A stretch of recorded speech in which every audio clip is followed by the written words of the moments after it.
Coincides. 342 videoclips y conferencias. Cada miércoles, una oportunidad para la reflexión y el pensamiento crítico. Siempre en tu canal, Coincides. Síguenos en nuestras redes sociales. Esos dos temas, no me meto en más. Simplemente el pagar mejor a nuestra gente, acortar la brecha entre el que menos gana y el que más gana de cada organización, y no bajándole el sueldo al de mero arriba. No, hay que subírselo, pero hay que subírselo más al que menos gana. Pero de la misma manera, ofertar servicios de salud complementario desde el sector privado que ayuden a amainar la carga enorme que tiene el sistema de salud público en todo el país. La participación ciudadana y la participación empresarial en la vida de sus empleados, en la mejora de su día y de su noche, eso estará ayudando y colaborando para que este país sea un mejor país.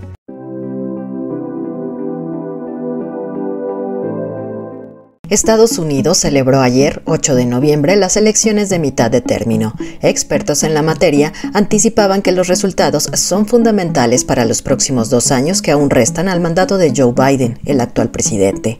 Se renovaron la Cámara de Representantes y una parte del Senado como cada 2 años. La decisión de los estadounidenses bien podría interpretarse como una especie de refrendo para el presidente en turno. En total se renovaron las 435 posiciones de la Cámara de Representantes, 34 de los 100 puestos del Senado, las gubernaturas de 36 estados, además de cargos estatales y locales. La actual contienda destacó por el protagonismo del expresidente Donald Trump y el actual mandatario Joe Biden. Para algunos, un claro anticipo de lo que podría vivirse en el próximo proceso electoral. Los estados clave en esta elección fueron Pensilvania, Nevada, Georgia, Ohio y Arizona. Además de la elección de sus próximos representantes, los estadounidenses también votaron en algunos estados sobre el derecho al aborto, la legalización de la marihuana, el derecho a poseer y llevar un arma o la prohibición de la llamada servidumbre impuesta como castigo. Estados Unidos tiene una población de 336.26 millones de habitantes, de acuerdo con las últimas cifras del censo. Votaron en esta ocasión por vez primera 8.3 millones de jóvenes. A todos ustedes, una vez más, el día de hoy, con una oportunidad que creo que se nos prestó afortunadamente para poder tener entre nosotros a un experto en materia del estudio profundo de lo que está sucediendo en la democracia de los Estados Unidos.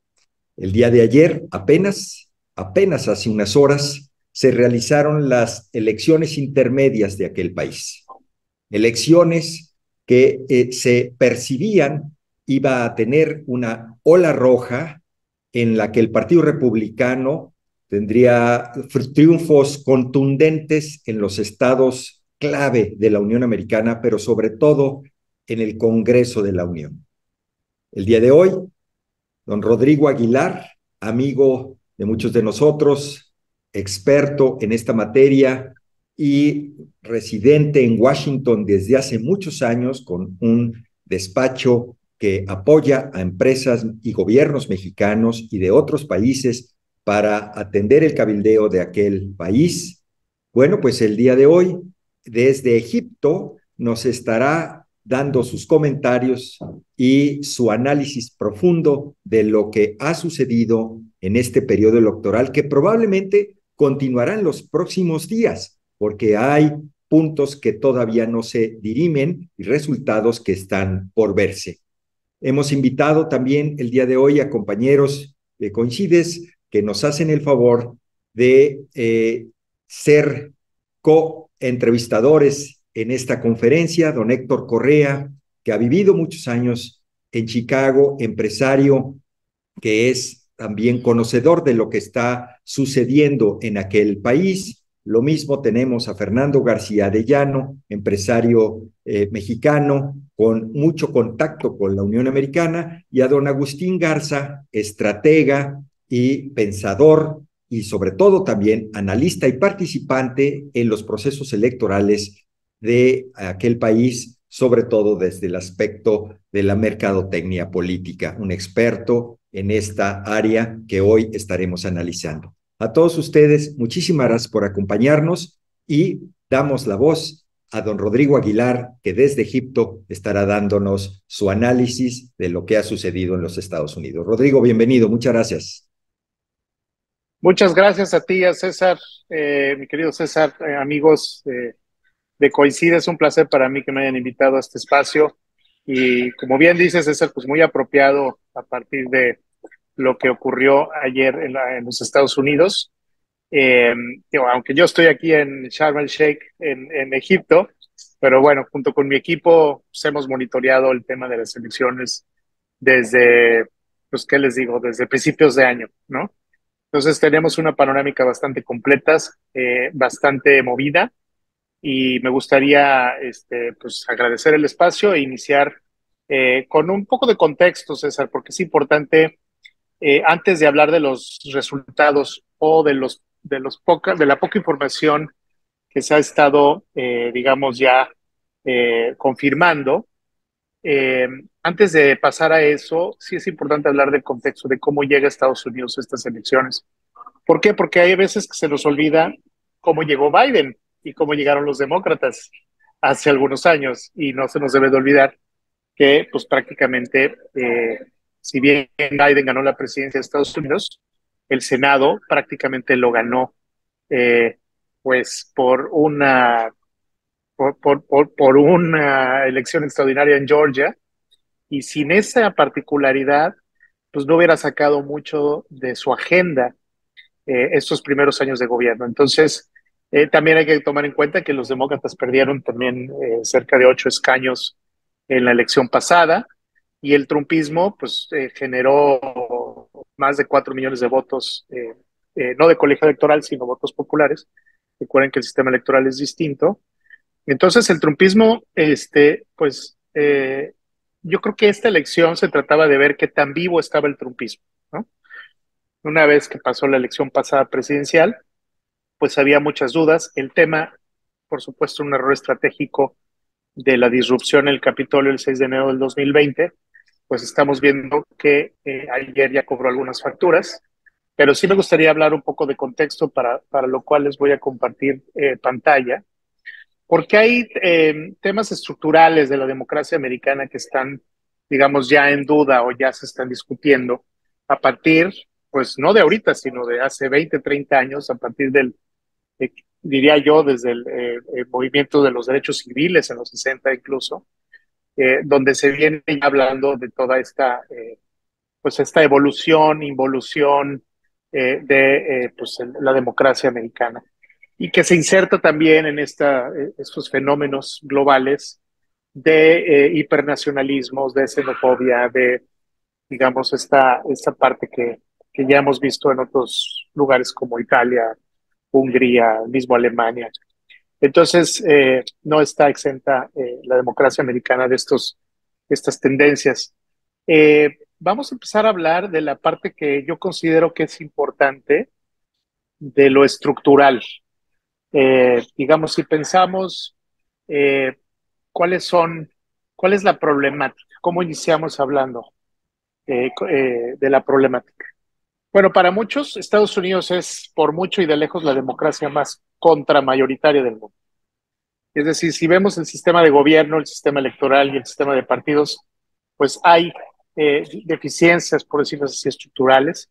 En el caso del sistema de gobierno, pues tenemos senadores representando mayorías en Estados Unidos que han sido incapaces de pasar leyes.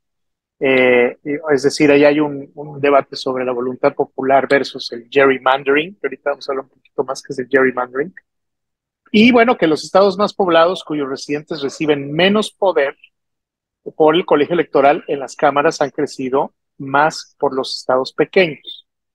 Tenemos los estados más poblados cuyos residentes reciben menos poder por el tema del colegio electoral, particularmente en las cámaras. Les decía yo California, pues California tiene la misma representación de 2 senadores que estados pequeños como Delaware o Maryland o West Virginia, ¿no? Entonces, ahí hay, digamos, una parte de subrepresentación, sobre todo en el Senado.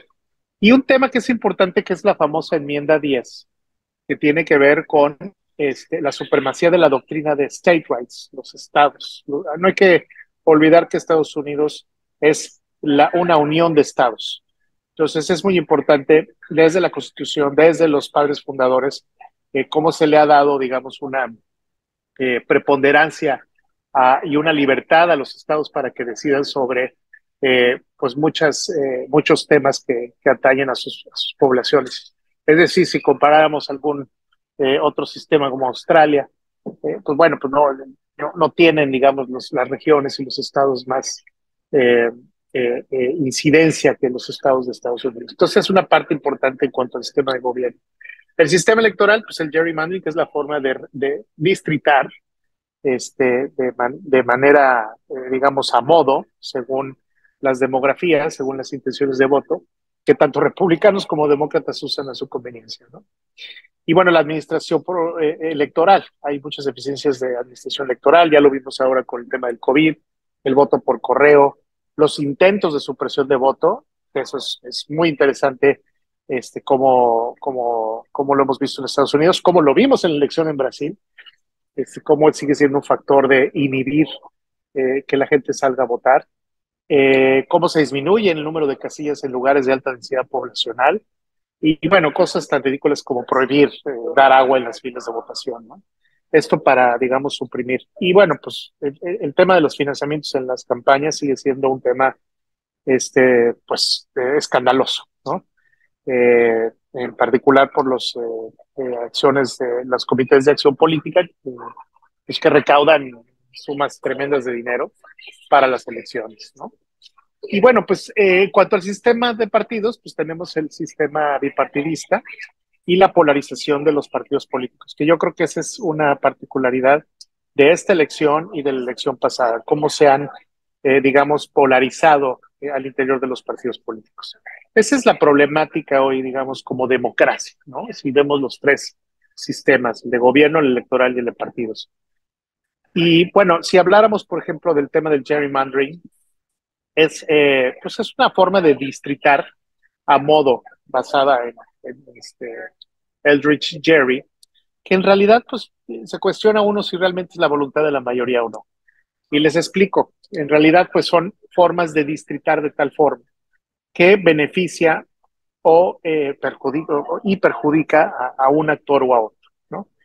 Entonces, esta parte es muy, muy importante. Yo les sugiero que lo vean a detalle, porque sí es una falla estructural que permite que partidos en Illinois como el Demócrata o partidos republicanos como es en Iowa o en no sé, Tennessee, la forma de distritar siempre, digamos, es ventajosa para un grupo o para otro. Es decir, ellos van, aquí se aprecia claramente, por ejemplo, en este distrito, en Pensilvania, como en 1953, pues comienza con una, digamos, homogénea, ¿no? Eh, pero conforme va cambiando, sobre todo el tema demográfico, racial, pues ellos van dibujando de tal forma que el distrito beneficia. Es decir, en esta zona, si digamos que este es un tema más de latinos, entonces van dibujando, o de afroamericanos que beneficia al voto demócrata, pues ellos van dibujando el distrito de tal forma que los que vayan a votar beneficien al Partido Demócrata, y este es el mejor ejemplo. Del 53 al 2013, ¿sí? Realmente se convierte como una especie de salamandra el distrito electoral. Y esta parte sí es fundamental para entender cómo hay un problema estructural en la forma de distritar, pero que tanto demócratas como republicanos utilizan a su beneficio en las elecciones. Bueno, el tema del Rust Belt, que es esta parte que le dio a ganar a Trump, fue por supuesto muy importante, porque mucho de esto influyó a la hora de la elección con el gerrymandering a favor del Partido Republicano. Bueno, a ver, para entrando en materia sobre cuáles eran las amenazas, digamos, ¿no? O cuáles son las amenazas, digamos, actuales. Pues bueno, hay dos, yo creo que a mi juicio importantes en Estados Unidos. La primera es el no reconocimiento del resultado electoral. Esa es, digamos, que es una constante pues a nivel global. Hemos estado viendo, acabamos de ver Brasil también. Y el hecho que haya un creciente movimiento dentro del Partido Republicano para resistirse a aceptar la derrota en una elección. Acabamos de ver en las elecciones de ayer, pues sí, cerca de 320 candidatos a puestos de elección popular en las cámaras, pues no reconocían el triunfo de Biden en las pasadas elecciones y lo decían públicamente y así se mostraban hacia el electorado. Entonces, esta es una creciente preocupación dentro del Partido Republicano y otra amenaza, pues es el enero 6, lo que pasó, y la continuación. Es decir, cientos de funcionarios electos insisten hoy en día que, bueno, está, que hubo, digamos, un tema de que el 6 de enero, vamos, digamos, fue algo bien justificado, y ellos están obteniendo puestos de elección popular. La otra amenaza, sin duda, me parece, es la desconexión entre las políticas públicas a implementar y la opinión pública. Es decir, las últimas decisiones de la Corte en la calle pues, han sido sumamente impopulares y han sido pues, también un experimento, en particular la revocación del tema de Roe v. Wade, del derecho a la interrupción del embarazo, sí generó, digamos, un factor muy determinante en ciertos estados, como en Pensilvania, que ya vimos ayer. Justamente el issue fue el tema de el acceso a la interrupción legal del embarazo. Entonces, para muchos, por primera vez en la historia, estamos frente a la posibilidad de que un presidente legítimamente electo no tome el poder. Esto está creciendo en Estados Unidos. ¿Y cuáles son las causas? Porque esta parte es importante. Esto no se da de la noche a la mañana. Una, pues son las frustraciones económicas, ¿no? Es decir, medio siglo de bajo crecimiento de los estándares de vida de la clase trabajadora y la clase media. La desindustrialización de Estados Unidos y la concentración de la prosperidad en áreas metropolitanas, notablemente dominadas por demócratas, contra las pequeñas ciudades y zonas rurales controladas más por el Partido Republicano. Es decir, hay una causa que tiene que ver con las frustraciones económicas desde hace ya varias décadas. Y la otra causa que yo identifico y que muchos identificamos es los desplazamientos culturales. Es decir, la gente que está viendo que ante el cambio demográfico la gente se convierte menos cristiana, menos blanca, menos americana para lo que ellos consideran que es ser americano. Y toda la agenda, por ejemplo, que le llaman de Faith, Family and Freedom, pues es mayores libertades, proteger a la familia y, bueno, pues creencias religiosas, ¿no? El tema de inmigración, el tema de la cultura de la cancelación, y el tema el tema de la diversidad LGBT, ¿no? Patriotismo, y hay una especie como de mega identidad en los partidos políticos. Y ahí es donde se genera mucha de la polarización. Pero un elemento que también es súper importante y me parece que es un detonador son los medios digitales. Es decir, si hay mayor influencia directamente de las bases en el debate público. Es decir, hoy se posiciona un debate en la arena pública en Estados Unidos y el Internet, Twitter y los medios digitales se genera una especie como de caja de resonancia que ha sustituido en gran medida la opinión pública tradicional o de los grandes medios los que dominaban, ¿no? Fox News, Washington Post, New York Times, en fin, hoy la discusión digital, digamos, cubre mucha relevancia, ¿no? Aquí es un poco lo que les decía de el tema de cómo ha bajado la parte económica y la frustración económica, ¿no? Hemos visto que si bien la manufactura, por ejemplo, por poner un ejemplo, se ha incrementado radicalmente desde 1990 hasta el 2016, por poner un rango, pues los empleos en realidad han disminuido. Es decir, se ha incrementado el nivel de manufactura, pero no necesariamente eso ha representado mayores empleos en este sector. Y bueno, pues para hablar de sueldos, pues también estamos viendo que pues los salarios de clases medias pues, prácticamente han estado estancados desde 1980 hasta el 2010 por lo menos, que es un rango que ahí escogimos y la tendencia sigue siendo muy similar. De aquí estamos viendo middle wage, que es lo que está aquí. Prácticamente vamos de 1980 estancados y bueno, pues sueldos altos muy arriba. Bueno, eso genera también una economía sumamente volcada hacia el mercado y no una economía mixta. Entonces es como macroeconomía one on one, ¿no? Lo que les decía de la agenda cultural, uno de los grandes estrategas de Trump, Andrew Breitbart, siempre ha dicho que la política siempre se encuentra arriba abajo de la cultura.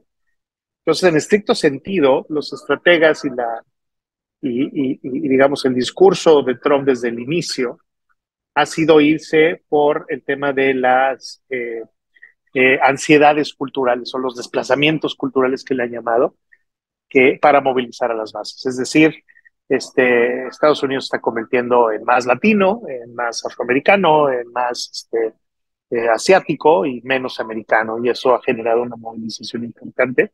La agenda para mí de Trump nunca ha sido política, siempre ha sido más cultural, y de ahí que haya arrancado pues su anuncio de pre-campaña atacando a los mexicanos, diciendo que éramos violadores y todo eso, porque pues es muy by the book, como dicen, ¿no? Es algo que incluso se le llama en el libro de estrategas republicanos como el Southern Strategy o la estrategia del sur, que desarrolló Pat Buchanan con Nixon en su momento, en los años 60, precisamente para generar miedo en la población de los estados del sur y ganar las candidaturas republicanas de los estados del sur. Es decir, en aquella época les decían a la gente, si no votas por mí, va a venir una persona afroamericana y va a robarte la casa o va a lastimar a tu familia. Bueno, pues ahora los nuevos enemigos son los mexicanos y con eso pues los latinos, los hispanos, ¿no? Pero eso es lo que moviliza, ¿no? Más que el tema político, es el tema de desplazamiento cultural. ¿Y por qué? Porque hay una realidad. La demografía sí está cambiando en Estados Unidos y estamos viendo que para el 2050, pues los blancos ya no van a ser mayoría. Es decir, hay una disminución de la población blanca en todos Estados Unidos y las minorías pues van a sobrepasar en el 2050. Entonces estamos justo en ese trance, esa tendencia que a mucha gente obviamente le intimida, le incomoda, le es difícil procesar. Entonces es una encrucijada pues bastante interesante porque si vemos las costas, pues obviamente ellos están un poco más abiertos a la multiculturalidad, son más liberales, son más progresistas, son zonas urbanas con mayor densidad, los sueldos son de otro tipo, y tienes obviamente las zonas como el Heartland, que le llaman, pues, al corazón de Estados Unidos, que siguen siendo zonas pues, deprimidas económicamente, semirurales o rurales, con menos posibilidades de oportunidades o sueldos, y esos son los que se han quedado, digamos, fuera de todo esto, y pues lo que buscan es una justificación, y hay veces que la justificación es las minorías, ¿no? Ahora, el dominio electoral blanco es importante también mencionarlo. Aquí veamos cómo los blancos siguen siendo los que más salen a votar y tenemos pues, los afroamericanos y los latinos los que menos salimos a votar, ¿no? Entonces, incluso la gente que tenga derecho a votar pero que no sale a votar, pues eso sigue siendo también una deficiencia importante de cómo llegamos a estas elecciones del día de ayer, la movilización del voto latino, del voto afroamericano, de los asiáticos americanos, ¿no? Ahora, aquí hay una parte importante de cómo se han radicalizado los partidos políticos. Es decir, estos son, digamos, cómo se identifican algunos de los simpatizantes tanto de republicanos como demócratas. Si ven, por ejemplo, los demócratas, pues menos se identifican con evangélicos blancos, ¿no? Menos con hombres blancos que no han ido a la universidad, ¿no? Por ejemplo. No se identifican los demócratas con gente rural del sur, ¿no? No se identifican los demócratas con gente que atiende servicios religiosos semanalmente o con la generación X. Y los republicanos vemos aquí como todos estos se identifican más, ¿no? Hay un margen mucho más amplio en cómo hay una identidad, lo que hablábamos de la mega identidad de los distintos grupos electorales hacia los partidos políticos. Entonces, cuando pierde y gana un partido, pues se vuelve muy personal, ¿no? Porque están, digamos, muy identificados con estas causas. Y acá, por ejemplo, también vemos cómo los demócratas se identifican más con mujeres universitarias, por ejemplo, no blancas, o con mujeres millennials, o con católicos hispanos, ¿no? O con gente que no está afiliada a a ninguna religión, o con los que están en el noreste urbano, ¿no? Es decir, la zona Washington, Filadelfia, Nueva York, Boston, Maine, pues toda esa gente, pues ahí se identifica mucho más con los demócratas, con los republicanos. Y mujeres afroamericanas también tienen una identificación mayor con el Partido Demócrata y vean cómo los republicanos cada vez menor con esos segmentos, ¿no? Bueno, esto es lo que hablamos un poquito de la parte digital, de cómo hay medios que han desplazado a medios tradicionales. Aquí tenemos a Breitbart, un medio digital apenas creado hace 8 años, y cómo ya está en el centro del crecimiento como pues una plataforma de información y desinformación para, digamos, la derecha o, digamos, el pensamiento más conservador en Estados Unidos. Aquí es donde vemos la influencia. Y bueno, pues esta es una muy buena forma de ver cómo los medios sociales han facilitado. No es que ellos detonen, pero sí se facilita, digamos, la polarización a través de la discusión en las redes sociales, ¿no? Bueno, aquí es parte del Andrew Breitbart y cómo esto, digamos, ha generado bastante movilización, sobre todo en la base republicana, ¿no? Hablamos de polarización. Eh, es interesante saber que pues hace 2 décadas pues la democracia pues estaba consolidando en Argentina, Brasil, Chile, Sudáfrica, pero el año pasado, fíjense, según este observatorio sueco sobre democracias, el año pasado solo 15 países fortalecieron la democracia y 33 se inclinaron al autoritarismo, ¿no? O sea, hay tendencias autoritarias solamente el año pasado identificados por perdón, Instituto Sueco que monitorea democracia. Entonces se inserta en una especie de, como de tendencia. Y aquí, por ejemplo, en esto estamos viendo cómo en ciertos países europeos y en Estados Unidos eh, están teniendo esta visión sobre cómo participar en el mundo, ¿no? Entonces, la media, por ejemplo, pues estamos 56%, pues están diciendo que los países deben de preocuparse por sus propios problemas. Es decir, no queremos más Estados Unidos en Afganistán, en Oriente Medio, en otras zonas. O sea, queremos que Estados Unidos se concentre en su país y el America First de Trump es aquí donde cobra mucha relevancia.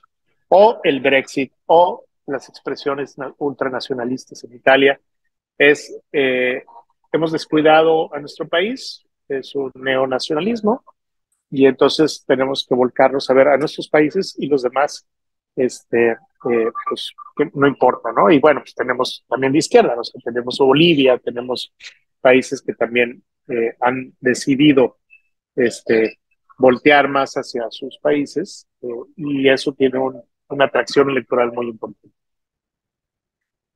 Eh, por ejemplo, en Reino Unido, pues a la fecha, el tema de Brexit sigue siendo el tema que más polariza a la población.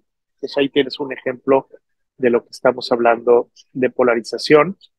Y cuando a la gente en Europa le preguntas cómo se siente, digamos, cómo perciben a su país, si más dividido o menos dividido hoy que en los últimos 10 años, pues tenemos España con una gran cantidad de personas que dicen está muy dividido, estamos muy divididos, pero al final de cuentas, por ejemplo, en España tenemos un 75% de la gente que dice que sí están divididos. O sea, un 35 que dice que muchos, pero hay otros que sí dicen que están divididos, ¿no? Lo mismo en Suecia, lo mismo en Italia. Entonces, Europa es de las zonas, de las regiones, quizá donde se percibe mayor división por parte de los mismos pobladores de esos países. Y eso también es un fenómeno que afecta pues, también en Estados Unidos, ahorita lo vamos a ver. Ahí están las regiones, de cómo están más divididas. Europa, como les decía, en Latinoamérica también hay una percepción eh, sobre que estamos más divididos que los últimos 10 años, ¿no? Y América del Norte y Asia. Y bueno, pues la división de hoy en día, pues es que pasamos en Estados Unidos de dos partidos con pocas diferencias en muchas cosas, a dos partidos con muchas diferencias en pocas cosas poderosas. Lo voy a decir otra vez, dos partidos que antes nos poníamos de acuerdo para el tema de la Guerra Fría, para temas de intervención militar, para muchas cosas los republicanos y los demócratas transitaban, porque había pocas diferencias en muchas cosas, ahora que somos un país con dos partidos, con muchas diferencias en pocas cosas poderosas. Y ahí viene, por ejemplo, el tema del aborto, ¿no? Eh, Aquí estamos viendo, por ejemplo, estas gráficas sobre la frustración, el miedo y el enojo entre partidarios, ¿no? Fíjense cómo todos los republicanos, considerados republicanos, traen un 49% de miedo, 46% de enojo, 57% de frustración. Y eso se aumenta con los que están, digamos, más en contacto con la política, la política, pues se aumenta, ¿no? Pero los demócratas también, fíjense, aquí está el tema también, ¿no? El porcentaje de la gente demócrata que se siente con miedo, que se siente enojada y que se siente frustrada. Ahí tenemos esos datos que son muy reveladores, ¿no? Y aquí estamos viendo cómo en las cámaras, cómo se han movido más los republicanos a una tendencia en el Senado y en el Congreso, digamos, más conservador. Aquí estamos viendo cómo los demócratas prácticamente, desde el Congreso de 1970, 71, 72, pues han mantenido más o menos una línea, digamos, hacia las posiciones más liberales. Y los republicanos sí se han movido mucho más en ambas cámaras. Aquí tenemos en el Senado y en el Congreso este movimiento más hacia la derecha, posiciones más conservadoras, ¿no? Bueno, aquí hablamos de la parte de qué tan polarizado está el presidente Trump o estuvo polarizado con relación a otros presidentes y digamos cómo se han movido también los estados hacia una posición más conservadora, visiblemente estados como Mississippi contra California, pues es muy amplio el margen. Hasta aquí le voy a dejar con esto que les dije, digamos, del contexto de Estados Unidos como democracia, como sistema de gobierno, sistema de partidos, sistema electoral, con esas deficiencias, con el contexto de la polarización, con el tema de las causas, digamos, de la frustración económica por la desindustrialización o la parte cultural de desplazamiento por las minorías.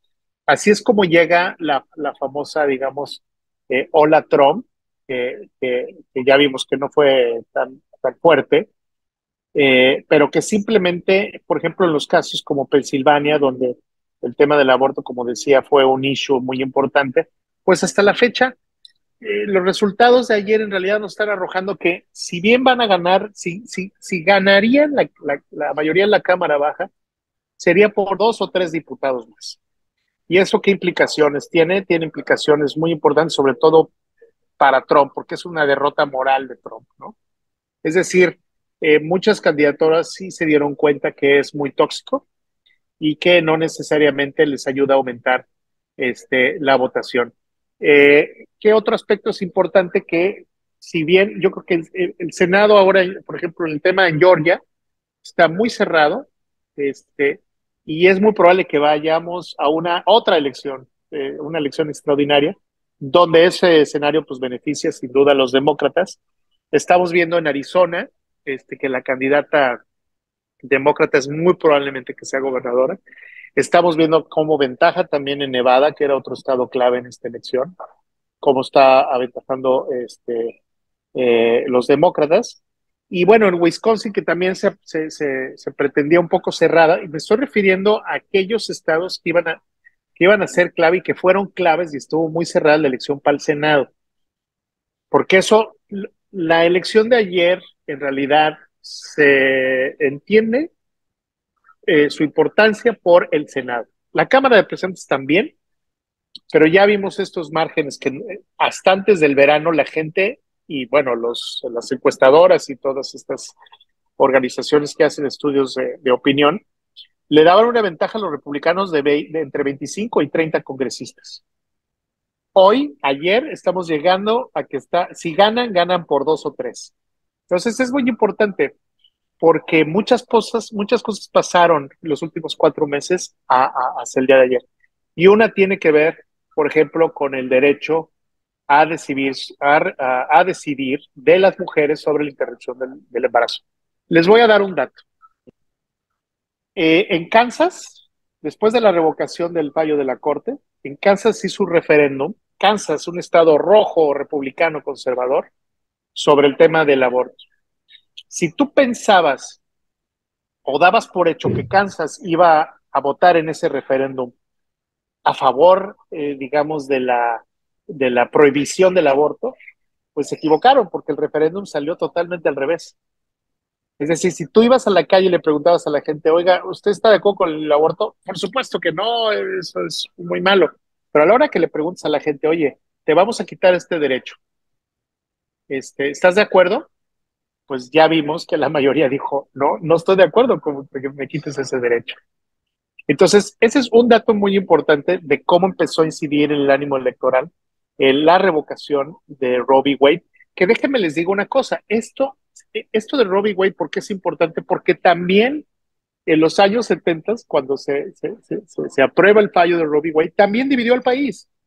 Pero el tema del aborto es un tema que polariza tremendamente a los Estados Unidos por razones históricas y de toda índole. Entonces, otro dato importante es la gente que se registró, las mujeres que se registraron para votar en esta elección, rompió récord en los Estados Unidos. Es decir, las mujeres se registraron para votar y votaron. En esta elección definieron mucho las mujeres, sobre todo en centros urbanos, definieron mucho los temas, definió mucho de quién apoyaba a Trump y definió mucho del perfil republicano que digamos que va a definir su próximo candidato en el 2024. Hasta ahí lo voy a dejar. Muchas gracias, Rodrigo. Pues nos has dado un verdadero análisis profundo de la democracia, no solo de Estados Unidos, sino incluso has dado un repaso por otros países de América Latina y de Europa, lo cual ha sido verdaderamente interesante.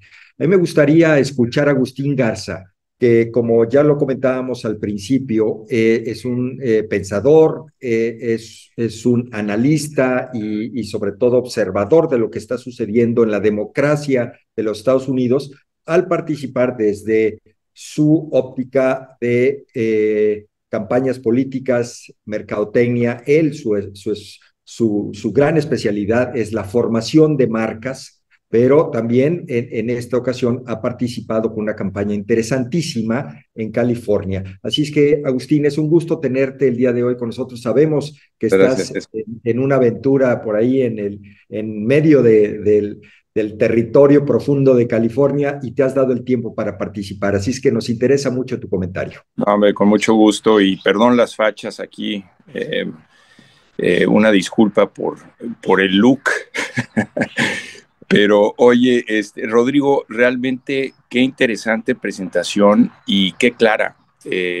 Me llamó mucho la atención lo puntual y lo claro de de tu presentación. Te agradezco mucho, aprendí mucho, de hecho, con la forma en la que presentas temas, sobre todo el de gerrymandering, que es un tema difícil de entender y sin embargo tiene un efecto pues brutal, ¿no? En los resultados de las elecciones y en particular pues lo hemos visto ahorita en acción y lo vamos a ver más todavía en los próximos años. Pues mira, en realidad no tengo mucho que agregar a la claridad de tu presentación, pero sí tengo una pregunta más que nada que quizá tú podrías responder. Es una inquietud que yo he tenido de muchos años, desde que me vine a vivir a los Estados Unidos básicamente, que el modelo democrático de Estados Unidos, que es un ejemplo mundial, o digamos es el ícono de la democracia, por llamarlo así, pues tiene dos partidos, básicamente, es como chocolate y vainilla, ¿no?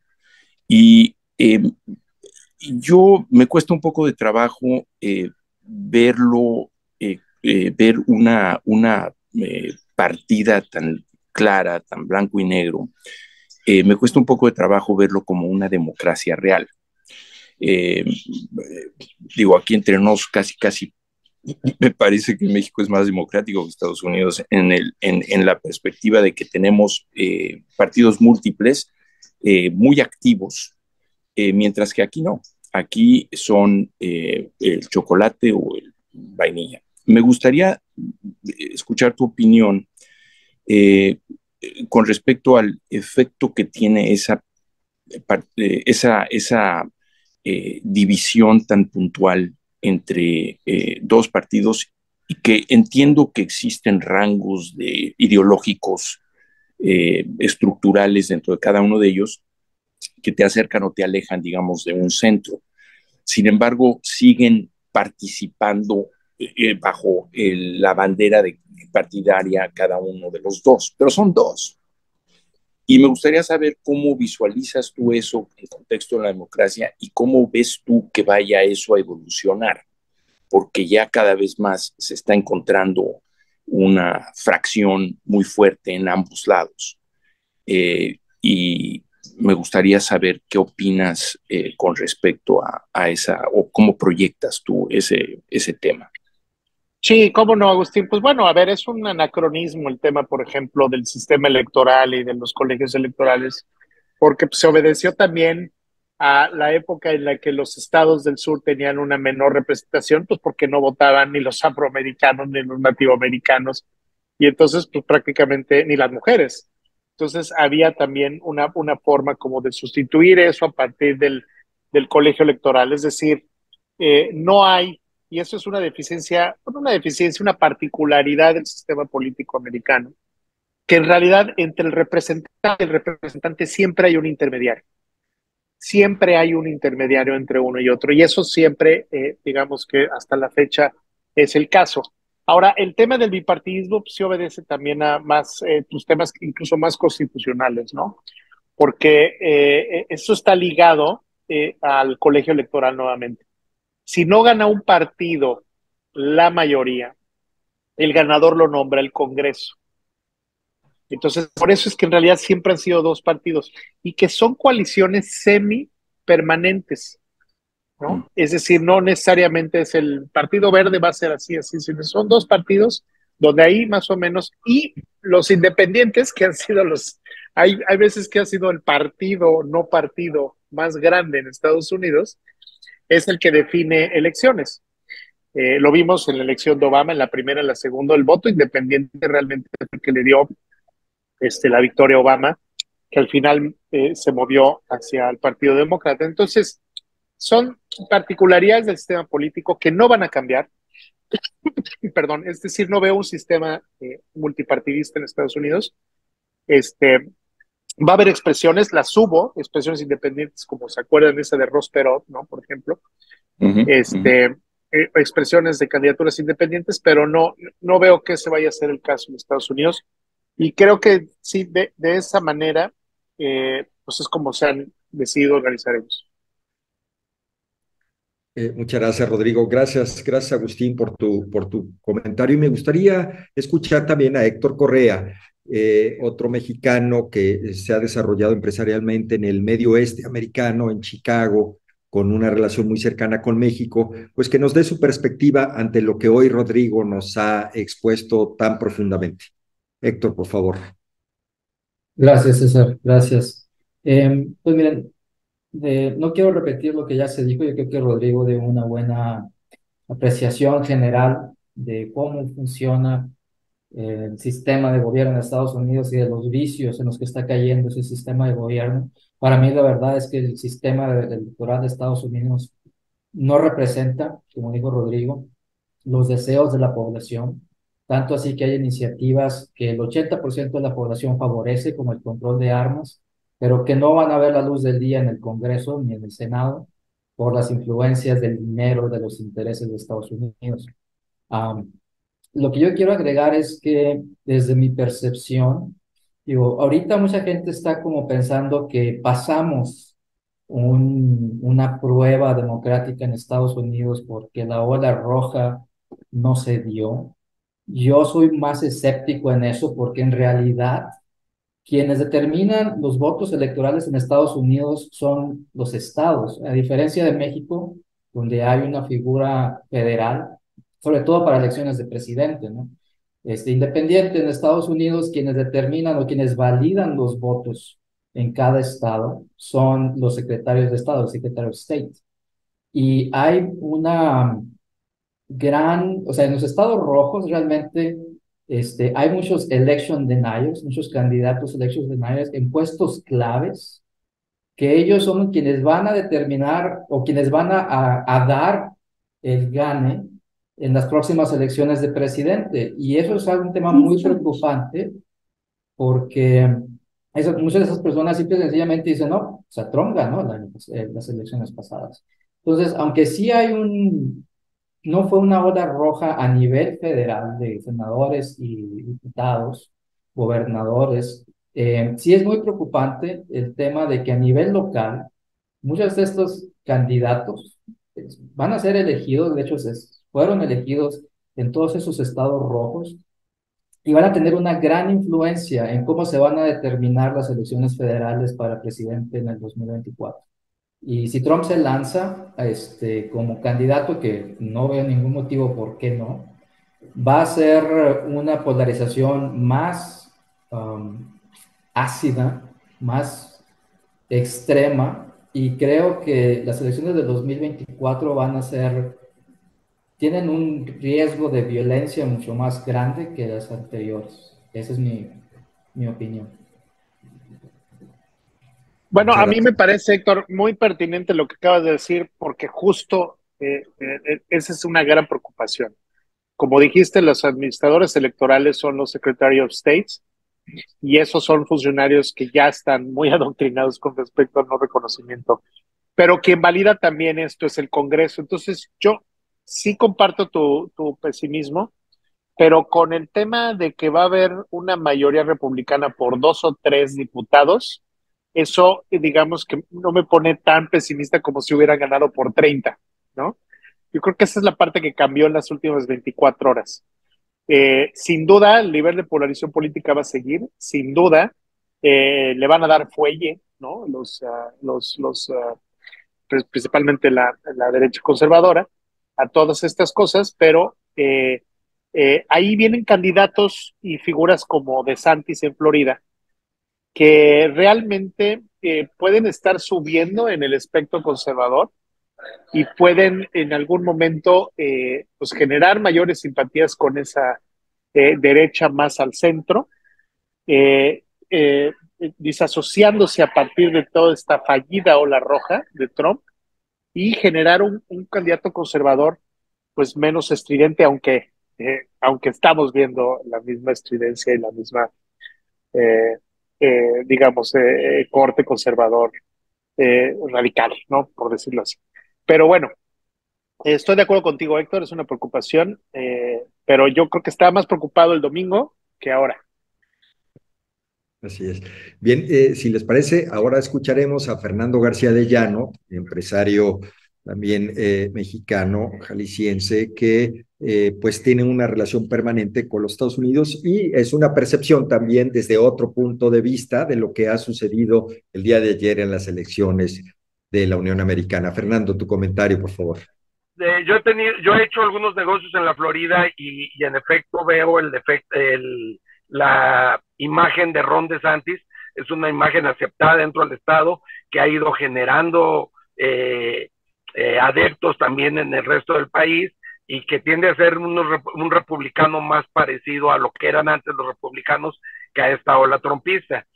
Sin embargo, en la Florida hemos visto una migración importante de la gente del este, muchas veces por tema impositivo, se mueven a un estado que es más amigable para los ricos, pero vemos una ola muy importante también de latinoamericanos. Latinoamérica se ha movido mucho hacia la izquierda y eso ha asustado muchos capitales importantes de casi toda Latinoamérica, y no veo a un Estados Unidos cuidando esa hegemonía que nos tenía acostumbrados desde el plan Marshall hasta hace poco, de cuidando al mundo, cuidando lo que estaba pasando en el mundo. Y ahora en Latinoamérica volcado totalmente a la izquierda, un Estados Unidos que siempre consideró Latinoamérica su región, preocupado por problemas internos, por diferencias que, como bien lo decías tú, muchas diferencias poco importantes, pero que marcan muchas diferencias.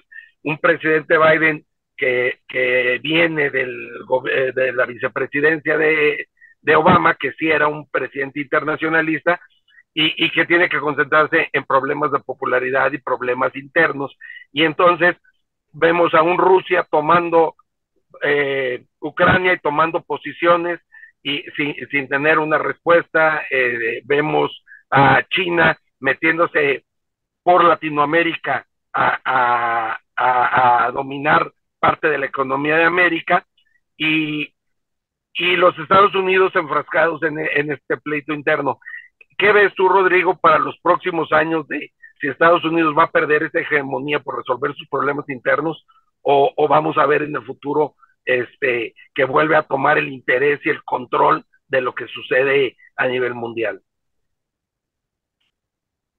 Mira, me parece una pregunta muy pertinente porque en realidad, no sé, el tema de la política exterior americana, vamos por regiones.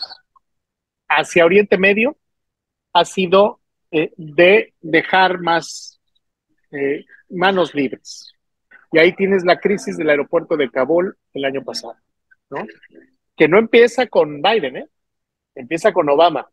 El retiro de tropas realmente empieza desde hace ya más de 10 años. Entonces, él le da una continuidad, Trump le siguió y se salieron de Afganistán y fue eso una crisis humanitaria tremenda.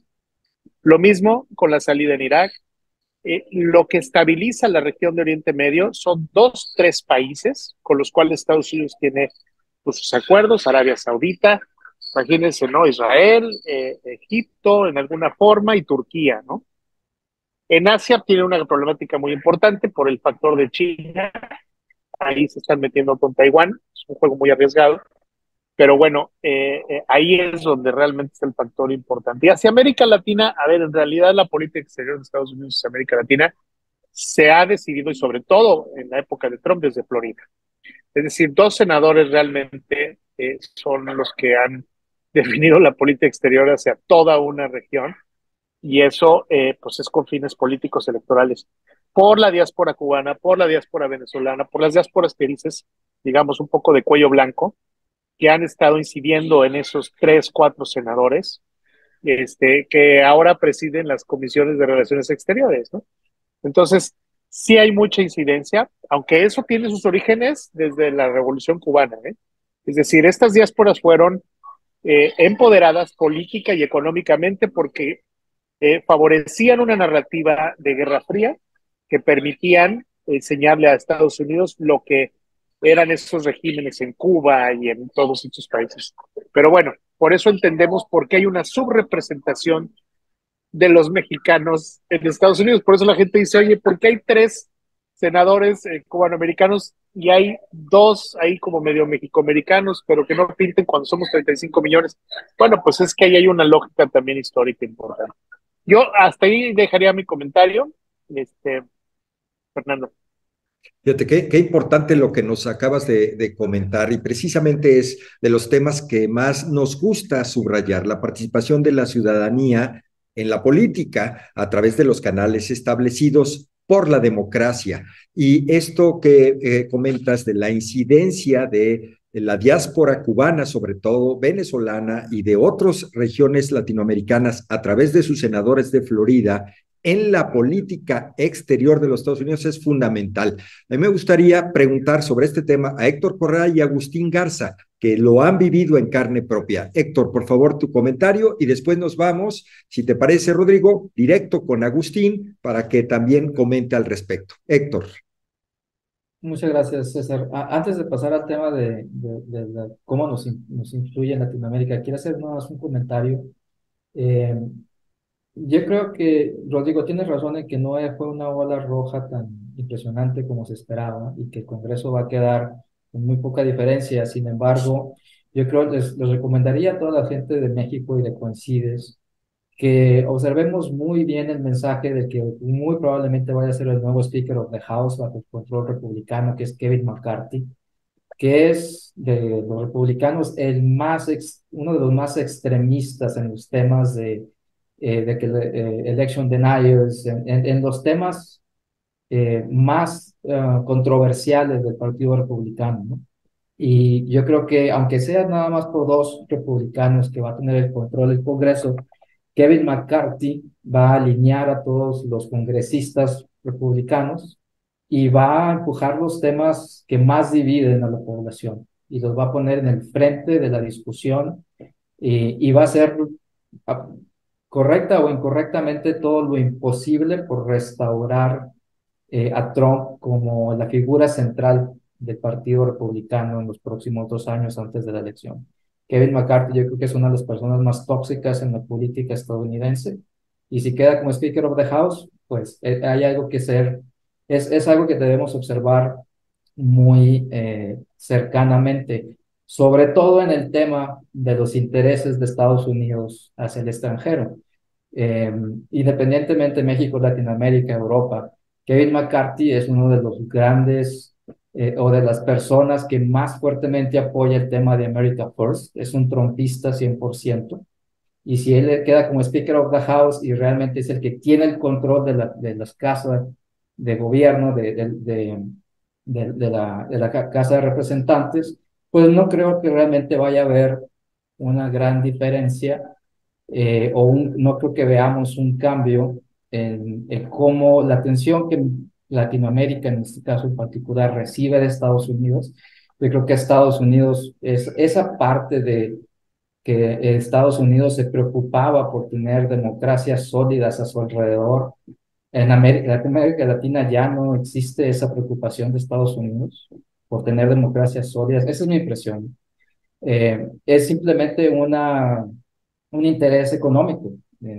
Somos el mayor socio comercial de Estados Unidos y mientras los bienes no dejen de llegar a Estados Unidos no le importa si AMLO está en el poder, si sigue con sus miradas totalitaristas. Yo creo que no vamos a ver un cambio radical en ese tema.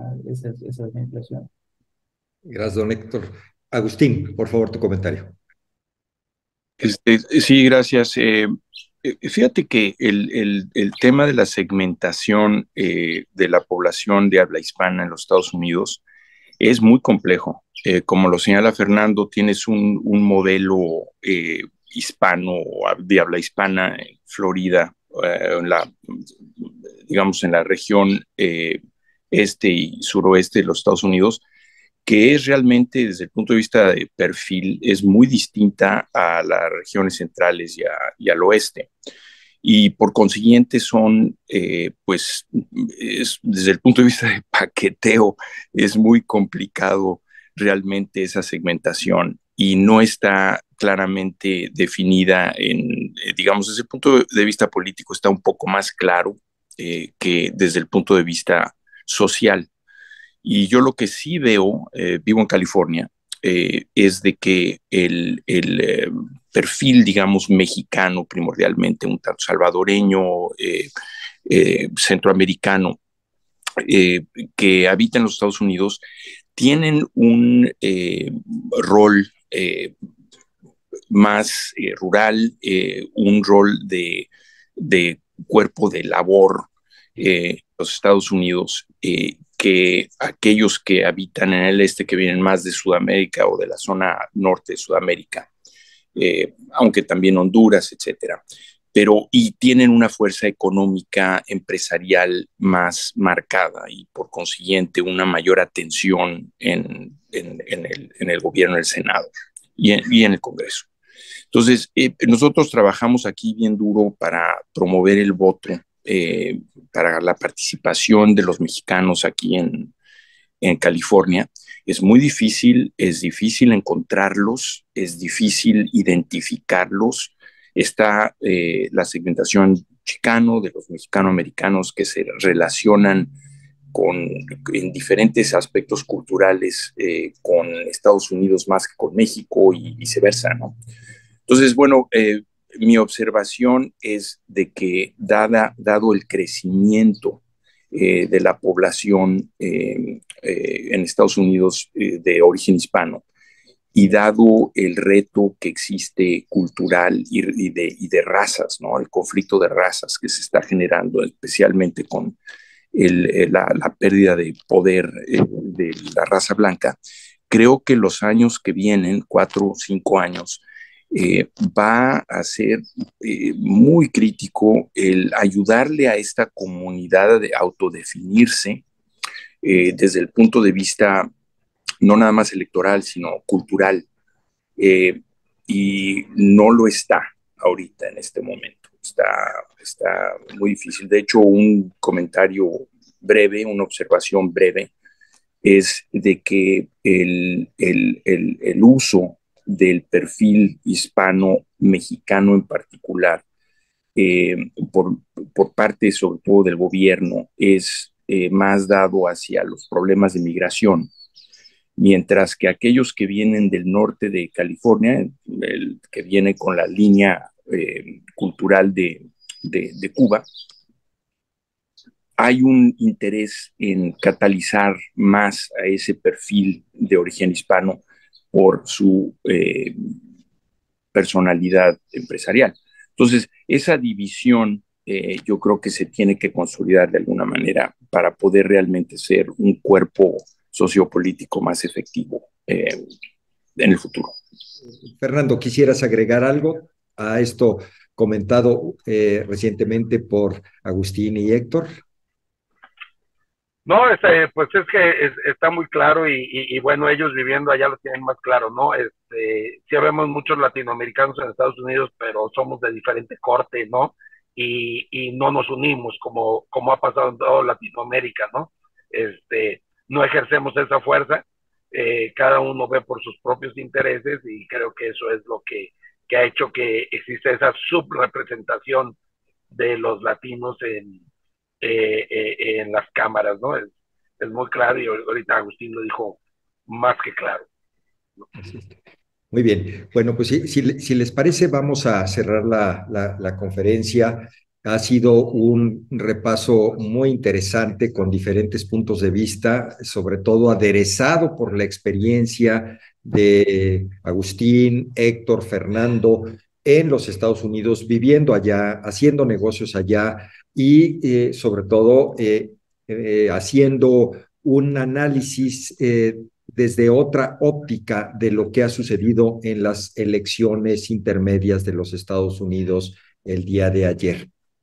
Ciertamente lo que más importa es mantener la transparencia de la democracia. Sabemos que hay también nubarrones en aquel país como los tenemos en México, fuertes y negros, para afectar la libertad que el ciudadano debe ejercer al escribir su voluntad en el voto. Hoy Estados Unidos ha definido un rumbo. Los próximos años serán también de mucho jaloneo entre las fuerzas políticas de la Unión Americana y seguramente eso también afectará a México.